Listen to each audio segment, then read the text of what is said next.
E bisogna stare attenti perché gli avvocati ci dicono certamente che ci sono tante interpretazioni, però la legge è legge, i provvedimenti sono provvedimenti e poi ne rispondiamo in prima persona. Che un imprenditore, un esercente voglia tenere aperta la propria attività è comprensibile, soprattutto dopo un intero anno di lunghe chiusure e incerte ripartenze. Ma è un atteggiamento di cautela quello che predica il presidente di Union Camere Veneto Mario Pozza di fronte a casi come quello della parrucchiera di Conegliano. Io capisco e comprendo lo stato d'animo e le difficoltà che le imprese stanno attraversando perché anch'io sono imprenditore, però ovviamente se ci sono delle regole bisogna rispettarle. Stare bene attenti anche da questi consulenti, da questi avvocati, perché poi alla fine il conto lo si paga doppio, perché lo devi pagare a loro e poi lo devi pagare con la legge, con la giustizia.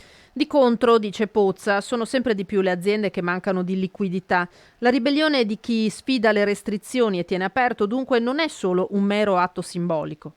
È un campanello d'allarme perché fino adesso ci siamo comportati, uso questo termine, tutti imprenditori bene, però inizia ormai a far sì che questa fiducia che avevamo nelle istituzioni venga meno.